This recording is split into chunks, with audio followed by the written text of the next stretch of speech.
Olá, estamos aqui hoje então para conversar um pouco sobre saúde mental com o seu Castilho, que é o diretor superintendente administrativo da Portonave, e com o André, que é psicólogo aqui, trabalha no RH da empresa também. Tudo bem com vocês? Tudo bem, obrigado pela oportunidade, prazer revê-la, prazer recebê-la novamente aqui na Portonave, estamos à sua disposição. Eu que agradeço aí essa oportunidade da gente falar de um assunto tão importante, né, e que ganhou assim mais relevância ainda nesse período da pandemia, que é sobre saúde mental. E para começar, eu queria saber um pouquinho de vocês, o que vocês pensam assim da importância, relevância da saúde mental para a pessoa mesmo, né? Não só no ambiente de trabalho, mas de uma forma geral. Como é que vocês olham para esse assunto? Eu acho que nós olhamos para esse assunto ele sempre tendo um contexto mais amplo. Nós vemos a saúde mental não só nos aspectos profissionais, mas isso permeia toda a vida das pessoas, as relações sociais, as relações de família.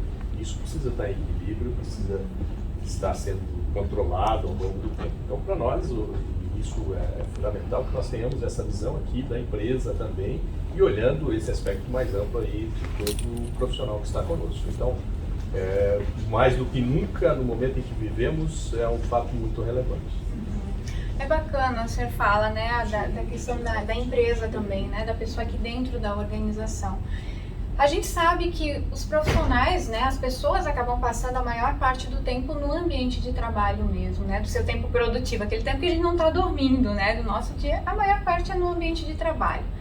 Olhando para isso, o que vocês entendem que é uma corresponsabilidade também? De que forma isso é uma corresponsabilidade da própria organização, né? De olhar e prezar mesmo pela saúde mental do colaborador. Como é que vocês veem esse tema aqui dentro enquanto empresa, enquanto corresponsáveis também desse processo? Nós entendemos que esse é um processo conjunto, que os trabalhadores, os profissionais precisam estar atentos a isso também.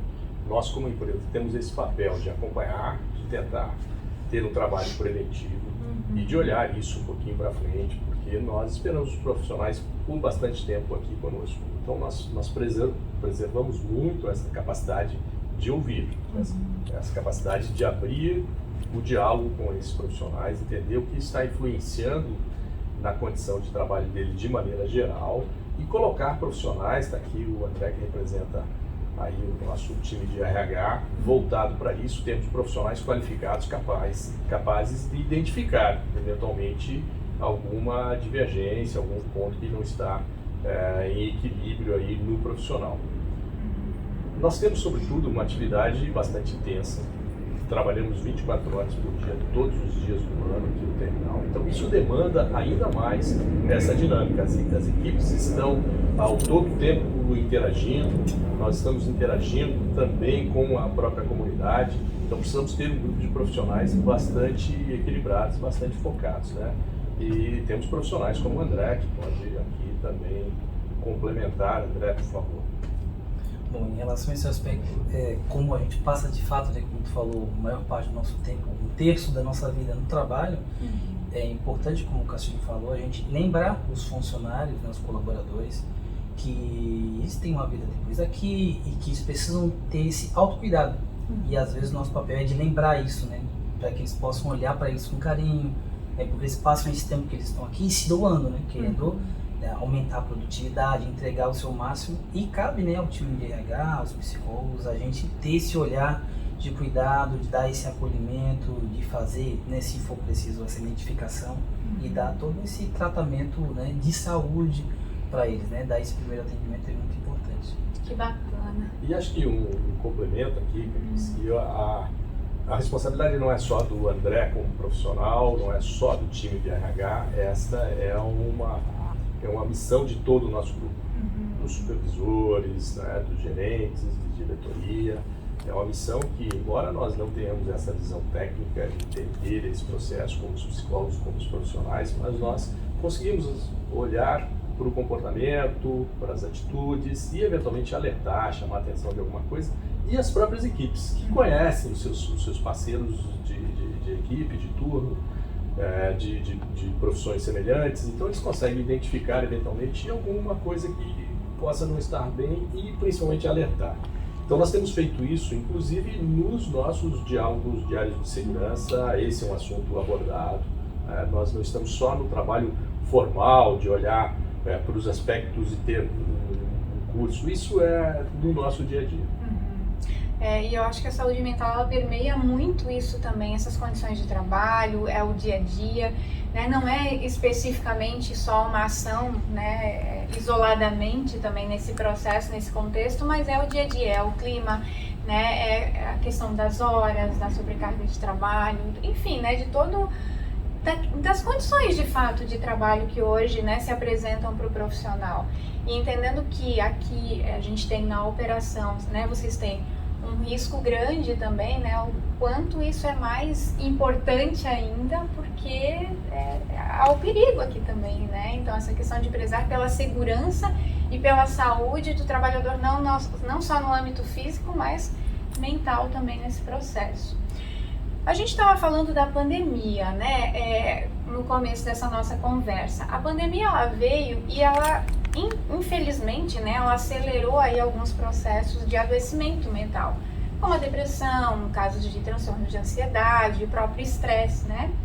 A Portonave, ela teve alguma ação específica naquele momento, assim, do auge da pandemia, porque isso acabou fazendo com que as pessoas ficassem um pouco mais fora do eixo também, ou manteve realmente as mesmas ações? Teve alguma coisa diferenciada assim para prevenir esse adoecimento mental, né? Que era uma tendência maior naquele momento? Esse momento de pandemia, ele trouxe para nós um cuidado ainda maior. Nós já vimos trabalhando esses aspectos, olhando isso como um dos nossos grandes objetivos. E a grande preocupação que nós temos no terminal é com a segurança, em todos os sentidos. A pandemia fez com que nós tivemos que adaptar o nosso modelo de trabalho. Nós fomos considerados uma atividade essencial, portanto não podíamos parar. Os portos do país, dependia dos portos para que as coisas andassem, nós éramos fundamentais, né, nesse processo produtivo, nesse processo de atravessar essa crise maior. Então a nossa grande preocupação inicialmente foi de preservar a saúde dos profissionais. Criamos um método de trabalho diferente, implantamos imediatamente o trabalho remoto, né? Criamos que as pessoas tivessem nas suas casas também condições de trabalho, tanto no sentido de ergonomia, quanto no sentido de boa condição de trabalho, e olhamos para como essas pessoas teriam esta reação e esta adaptação. Porque isso foi além de uma adaptação somente do trabalhador, né? Foi uma adaptação da própria família, como isso se ajustaria no ambiente doméstico que não estava voltado para o trabalho profissional. Hoje, talvez as casas já estão olhando para isso, não era a realidade há 2 anos atrás. Nós fizemos esse processo e firmamos aqui um conceito do RH online. Nós tínhamos uma coordenação, o André depois pode te dar detalhes maiores disso. Fizemos uma coordenação em que nós abrimos espaço para treinamento, para olhar o que esses trabalhadores estavam fazendo, para entender as angústias, para ver de que maneira nós poderíamos ser mais ativos e para manter a interação. Quando se tem os profissionais diretamente no ambiente de trabalho, essa interação é diária, você consegue perceber as reações, tem uma expressão que você percebe diferenças um pouco diferente no ambiente remoto. Então eu acho que o RH Online coordenou isso, recebeu informações, recebeu demandas e tratou especificamente. Então o André foi um dos profissionais que participou muito disso, pode nos dar maiores detalhes. Como é que foi, André, esse momento? Conta pra gente. Bom, o RH Online tinha essa proposta de, além de entender como é que os colaboradores estavam nessa reclusão agora em casa, tendo que realizar as mesmas atividades, né, e manter também o desafio da produtividade do trabalho. Só que, como todos nós fomos quase que sequestrados com essa pandemia, né, a gente não estava preparado para isso. E como no Brasil e no mundo não existia essa prática de home office estabelecida, né, dessa maneira, as pessoas indo para casa, isso acabou fazendo com que todos tivessem que se adaptar a um método de trabalho diferente, demandas diferentes, conciliar filho, casa, outras pessoas que também estavam lá desenvolvendo essa atividade. E muitas vezes isso é desafiador para o profissional que pensa, né? Estou aqui, preciso produzir no mesmo nível, mas tem outras demandas, tem outras coisas que chamam minha atenção, tem o filho próximo, tem o barulho na rua, e né, às vezes a pessoa sente que ela não pode ir no banheiro, que ela tem que ficar ali na frente do computador, caso alguém ligue, tenha um Skype. Então, para falar dessas questões e questões de time, para entender como eles estavam em relação à saúde mental, né, que tipos de questões aparecem ali, como ansiedades, né, dessa reclusão, do afastamento social, foi para isso que a gente fez esse encontro e falamos bastante sobre isso, abrimos a palavra. Então foi muito importante esse acolhimento, né, esse espaço de escuta que a gente proporcionou nesse momento da pandemia. E a gente teve encontros nesse sentido. Foram alguns encontros. Sim. Legal. Para além disso, né, ali no ano passado, a gente teve em setembro, né, uma campanha para falar do Setembro Amarelo. E também, agora em janeiro, a gente teve o Janeiro Branco para falar também de saúde mental, que foram ações que vieram acompanhando também isso e falando com toda a empresa sobre essa temática. Que vão permeando aí todos os meses aí do ano, né? Alguns meses temáticos. E aí a gente aproveita para reforçar e fortalecer, inclusive, né, esse tema que é tão importante.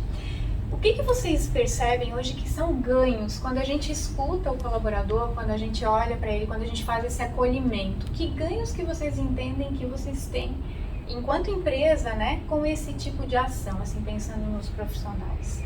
Nós temos visto um engajamento do nosso time muito forte. Nós também temos aqui, nós já passamos por grandes crises, como passam as empresas ao longo da sua história, e nós temos visto aqui que as grandes crises têm nos fortalecido, porque as equipes têm tido um engajamento maior, têm sentido do pertencimento, de perceber que a empresa está aberta se ele tiver alguma demanda específica, e também motivá-los a entender o conceito da equipe, entender que o parceiro de trabalho dele pode estar com alguma necessidade e ele tem sentido de nos trazer, claro, dentro de toda a ética, toda a confidencialidade, mas de alertar eventualmente para algum procedimento. Nós tivemos, felizmente, aqui uma adaptação muito rápida do nosso time. O nosso time teve essa preocupação, teve uma adaptação muito rápida, nos trouxe muitas sugestões que nós pudemos trabalhar no sentido de como manter a produtividade. Não tivemos nenhuma perda de produtividade.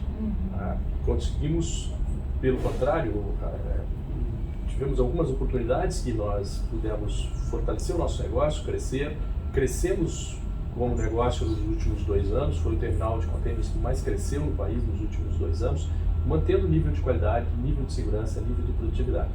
Então nós saímos, ou estamos passando por essa crise muito fortalecidas pela capacidade da nossa equipe de adaptação, uma equipe resiliente que vem se aperfeiçoando e que tem olhado para esses aspectos, né, que até algum tempo atrás as empresas e a própria comunidade não tinha essa visão, tanto com a preocupação da saúde mental, as coisas eram muito mais práticas e fazendo as coisas acontecer. Hoje, como nós estamos com isso ajustado, temos um procedimento e principalmente temos profissionais qualificados, preparados e prontos para essas demandas. Que bacana isso. Quando o senhor fala, realmente, né, antes as pessoas não olhavam tanto para a saúde mental e é bem interessante a gente escutar um diretor falando sobre isso, e eu sei que o senhor não fala isso de hoje, né, a saúde mental, e por isso que eu queria muito entrevistá-lo também, porque eu sei que o senhor é um grande patrocinador de ações voltadas à saúde mental, né, desse cuidado com as pessoas, isso desde sempre, né, a empresa desde sempre faz avaliação psicológica, tem esse olhar para esse lado psicológico. Como é que o senhor, enquanto diretor, entende que a saúde mental ela é estratégica no negócio? De que forma, assim, o senhor consegue perceber isso como estratégica para o negócio? Os negócios hoje eles buscam a sustentabilidade. Os negócios não são feitos mais pontualmente para existir no curto espaço de tempo. Principalmente negócios como os nossos, que são grandes, que têm altos investimentos. E nós olhamos isso para o futuro. Nós vemos cada vez mais tentando, na atividade portuária, reduzir o esforço físico e ter trabalhos mais automatizados, trabalhos em que as pessoas tenham um conforto maior. E nós vemos que isso manter esse equilíbrio, a sustentabilidade, é o que se busca, é o que vai ter que se trabalhar para ser competitivo e para ser destaque nesse mercado. E as pessoas precisam ter essa felicidade no trabalho. Isso hoje é mandatório, é uma outra forma de enxergar o trabalho, e embora nós tenhamos aqui um terço das nossas vidas, como o André colocou, dentro do ambiente de trabalho, talvez isso até seja maior, porque você continua tendo informações do teu trabalho, você continua se especializando e olhando para a tua atividade. Então, a saúde mental precisa estar equilibrado com isso. Ela garante também que nós tenhamos um nível de produtividade, e a produtividade está no mindset, está na decisão das pessoas, e isso tem que estar equilibrado. Então, nós olhamos que desta maneira, se nós mantivermos uma equipe motivada, com a saúde mental em dia e sempre olhando para frente, nós teremos um negócio sustentável, com padrões de qualidade e de produtividade que nos manterá competitivo e olhando esse mercado sempre para o longo prazo. Bacana. Nós, geralmente a gente vê dentro das organizações um cuidado muito grande com a segurança do trabalho e no sentido de prevenção de acidentes de trabalho, prevenção de doenças ocupacionais, mas muito ainda no âmbito físico, né? Aqui a gente já falou um pouquinho que vocês olham mais também para esse âmbito psicológico, esse âmbito da saúde mental. Em janeiro desse ano, a OMS, a Organização Mundial da Saúde, ela definiu que o burnout é sim hoje uma doença ocupacional, não tem mais dúvida, né? Porque antes tinha um outro conceito que se tinha ainda algumas dúvidas. Mas agora isso ficou muito mais claro. Sendo o burnout hoje uma doença ocupacional, a empresa, né, a própria Portonave, ela olha isso de alguma forma, foi feito alguma coisa diferente, olhando para essa questão, para a prevenção do burnout? Ou não, realmente se manteve as mesmas práticas, até porque já se olhava sempre, né, para essa questão do colaborador, a própria liderança está ali muito atenta a isso também. Teve alguma coisa que mudou com essa definição da OMS do burnout especificamente? Embora a definição da OMS recente é uma discussão que já vem há muitos anos, nós não olhamos nada específico. Nós entendemos que precisamos ter, independente de como isso está sendo rotulado, independente de como a legislação vem trazendo isso, nós precisamos olhar isso no equilíbrio e isso no conceito. Nós não fizemos nenhuma medida específica ou nenhum procedimento específico para tratar este tema, mas nós trouxemos esse tema para dentro do nosso conceito mais amplo. E todas as medidas olham para isso também, independente da forma como isso está sendo classificado. Nós já tínhamos essa preocupação e seguimos reforçando. Eu acho que nós agora reforçamos ainda mais, olhamos ainda mais, não só para esse conceito do burnout específico, mas para toda a questão de saúde mental. André, fique à vontade para complementar. Complementando mesmo o que o seu Castilho disse, em dezembro a gente teve uma conversa com todos os gestores, supervisores, reforçando a importância desse olhar para as equipes, né, de criar um ambiente seguro, né, um espaço psicologicamente seguro, né, onde eles pudessem se expor, por exemplo, para falar de uma dificuldade, de uma fragilidade.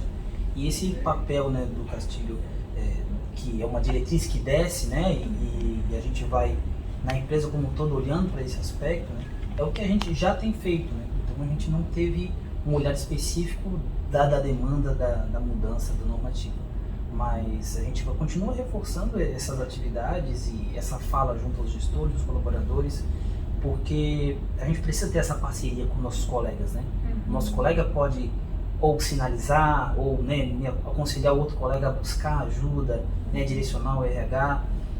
No ano passado a gente teve uma capacitação específica para as equipes de ambulatório, de segurança e também para todo o RH, para ampliar esse olhar para a saúde mental e para estar preparado para questões assim, né, para que a gente pudesse antever essas questões, né? Então essas foram ações já, né, que já vem acontecendo, né, com base nessa diretriz que a gente tem.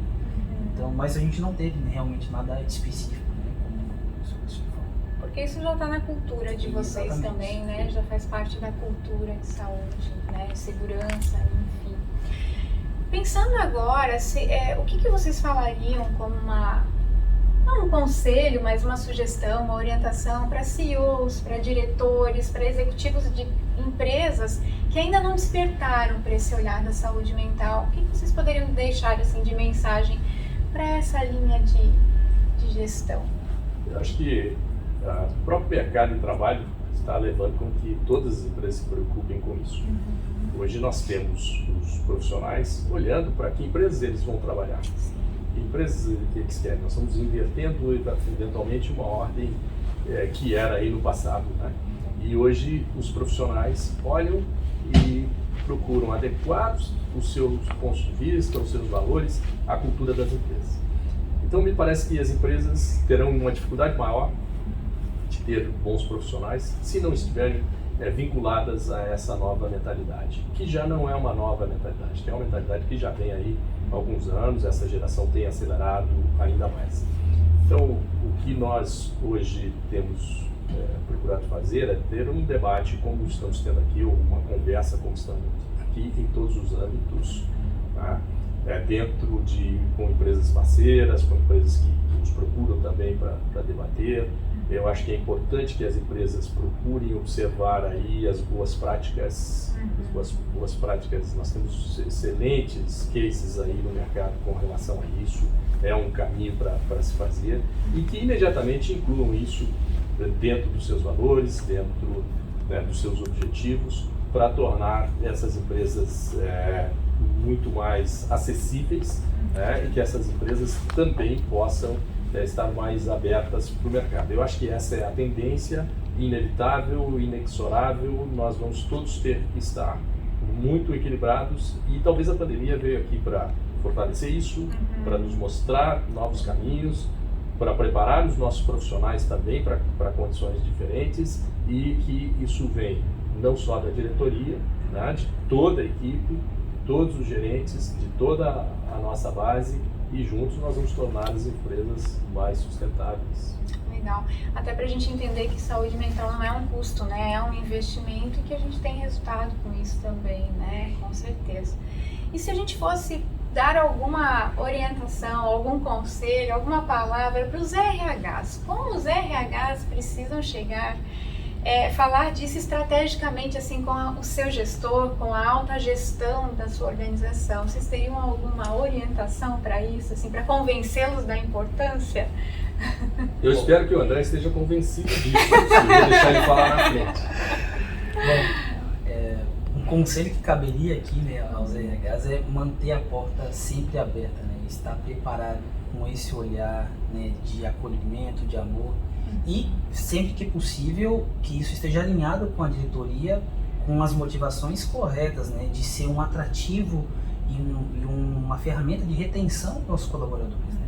O que os profissionais querem é sentir partícipes da instituição, da empresa. Aqui, por exemplo, na Portonave, a gente tem muitos familiares, esposas, filhos, irmãos, né, a terceira geração já de familiares trabalhando. Então, a gente é visto como uma empresa que realmente cuida da saúde, da carreira, as pessoas crescem, a gente desenvolve a comunidade. Isso retorna para a gente, né? Então, ter essa visão de que a gente cuida e tem essa porta aberta para olhar para essas questões, isso fortalece a segurança do profissional, que tem segurança em desenvolver a carreira dele aqui e ter uma estadia longa. Então, essa porta sempre aberta do RH, né, e braços abertos para atender e para acolher, eu acredito que é algo muito importante. E levar isso, né, para as gestões, né, explicar essa motivação de que a importância de fazer esse investimento e que tem um retorno certo, né, que reflete lá no absenteísmo, no número de afastamentos, no número de retenção, na diminuição do turnover. Então, é um investimento financeiro, né, e que tem um alto custo caso seja ignorado. Esse ponto, o que a gente busca é, primeiro, ter um RH qualificado, com profissionais qualificados e atualizados. Né? Essa é uma base. Mas além da condição técnica profissional, é importante que nós tenhamos esse diálogo. O diálogo ele é fundamental nesse sentido. Nós estamos falando aqui na Portonave, por exemplo, de ter mais de 1.000 trabalhadores aqui conosco fixos, mais os trabalhadores terceirizados. Então esse grupo está aqui, inclusive os prestadores de serviço precisam ter também esse olhar. Nós temos esse aspecto também. Então é um RH que tenham profissionais e, além de tecnicamente habilitados, que tenham uma sensibilidade de entender qual é este ambiente que nós queremos desenvolver, que mantenha essa porta aberta, que mantenha esse diálogo. Isso se fortalece e só aumenta o engajamento. Legal. Bom, a conversa tá boa, né? Muito bom ouvi-los também. Eu acho que é fundamental isso. E para quem, né, está nos ouvindo também, está nos assistindo, isso é bem importante até para levar algumas coisas aí para dentro das suas organizações, para sua própria experiência mesmo, né? RHs, psicólogos organizacionais. Então, eu queria agradecer imensamente a disponibilidade de vocês nesse momento, né? De conversar com a gente, conversar comigo, né? A gente trocar essas ideias aqui e de trazer, né? De colocar isso também à disposição das outras pessoas, esse case de sucesso que é de vocês, né? Que é o jeito Portonave de ser, que é o que está na veia, que é o que está na cultura. Então, muito obrigada mesmo, tá? André, muito obrigada, Cê Castilho. E eu fico à disposição também de vocês, porque vocês precisarem, mas gratidão aí por essa oportunidade. Nós agradecemos muito a oportunidade dessa conversa, desse debate. É muito bom tê-la aqui conosco novamente. Você foi uma pessoa muito importante aqui para nós como profissional, desenvolveu, nos ajudou muito com essa base, nos ajudou muito a superar aí várias crises, trouxe muitas ideias, então nós ficamos muito gratos aí pelo que você prestou de serviço aqui conosco, pela colaboração que você trouxe e pelo trabalho que hoje você desenvolve tratando esse assunto tão importante. Então, para nós também foi um prazer e uma honra recebê-la. Estamos aqui sempre à disposição, continuamos trocando ideias e acho que o objetivo de todos é de criar um ambiente de trabalho cada vez mais saudável. Isso vai ajudar as empresas, vai ajudar o país. Muito obrigado e parabéns pelo seu trabalho. Obrigada, Seu Castilho. Obrigado, Candice, pela oportunidade de estar aqui falando sobre esse tema, né? O Seu Castilho também representando aí toda a nossa empresa e o nosso ideal também. A gente tem que fortalecer cada vez mais esse diálogo, né? E que, né, possa servir também como um modelo, né, para outras empresas, né, de avançar nessa temática. A empresa é o principal parceiro dos colaboradores, né, nesse sentido de saúde. Verdade, muito obrigada mesmo, tá? Gratidão, então, encerramos aqui.